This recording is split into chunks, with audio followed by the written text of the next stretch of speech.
Welcome back to Extra Dirt, the podcast designed to help you and your life group put down deeper roots relationally and spiritually. Hope you enjoyed this week's sermon and that you were challenged by it as I was. As you begin to talk through this, I've got you reading in Romans chapter 1 alongside the Luke chapter 8 passage, and it's really to illustrate this cycle wherein we initially recognize something of God, whether it's very specific in His Word or whether it's very general in just looking at nature around us. And we will reject God then in our disobedience, saying, God, I don't want your way, I want my way. And what happens then is we begin this cycle of judgment wherein God allows our hearts to be hardened. And sometimes He even then purposefully judges us with the hardening of our heart, as we see in the case of Pharaoh and his refusal to let the Israelites go. We're told that God hardened Pharaoh's heart because he had set himself opposed to God. And then we have this cycle wherein something that happens is very seemingly not such a big deal, where we have taken a gift from the Creator and we have turned to worshiping created things rather than the giver. It begins to snowball. It begins to take on this aspect where we turn to darker and darker sides of our own desires. And whereas part of the judgment that we face is actually being what Romans 1 says, being given over to the desires of our flesh. Where God has this plan and we say, God, I don't want your plan. And so God says, all right, if you don't want my plan, then I'm going to give you your entire way. Much like a good parent who has been trying to teach a child not to do something will then let him suffer the entirety of the consequences in order to learn just how wrong what they've done is. I think of a good parent who will watch their child sit in jail overnight in an extreme case, just to say, look, if you want your way, this is what your way is going to bring you. So God also with sin says, hey, if you want sin, I'm going to give you sin, and you're going to see how poorly it ends up.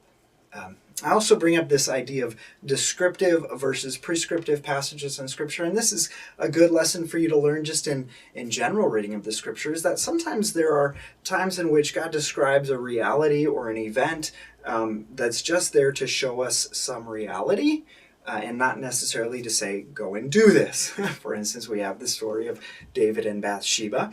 And God isn't saying, go and commit adultery and kill the wife's husband so that I can forgive you. But instead, it's a very huge demonstration of the consequences of sin, but also of God's grace in restoring David. And so the question then in the passages you're reading is this just God trying to teach me something, or is this God telling me to do something? And sometimes, or a lot of times I should say, they overlap. So for instance, what I see this week is in very many ways a descriptive passage. Jesus is saying, look, this is just the way it is. When you spread the word, when you share the gospel, some people receive it because of this reason, and other people will reject it or ultimately leave it because of other reasons. And just so you know, here's what's at work happening. He doesn't actually say to the disciples, okay, now that you see these 4 types of soil, you should be the good soil.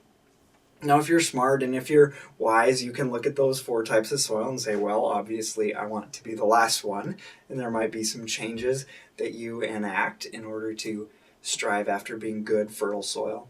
But the reality is very much of what's going on here is that Jesus is illustrating this quote in Isaiah, where he says, look, I speak the truths of the kingdom, and some people hear them, but they don't hear them. They don't understand them.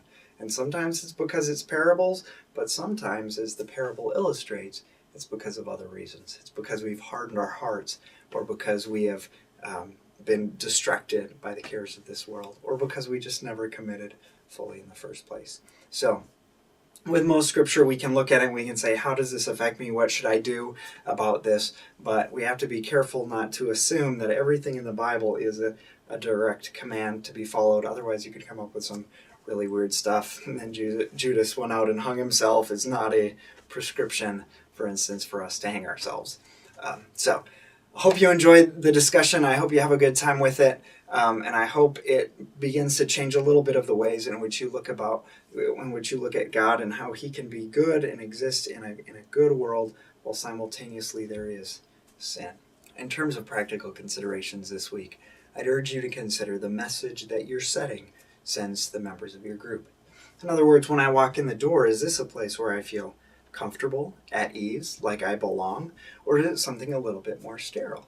If you have a sort of a classroom environment where maybe the facilitator, the leaders in the front and everybody's looking at them, then what you're naturally people are going to expect that they receive, that they don't participate as much. If you have a evenly distributed circle where everybody can have eye contact with everybody else in the group, it lends itself to much more of a collegial, I contribute type of a feel.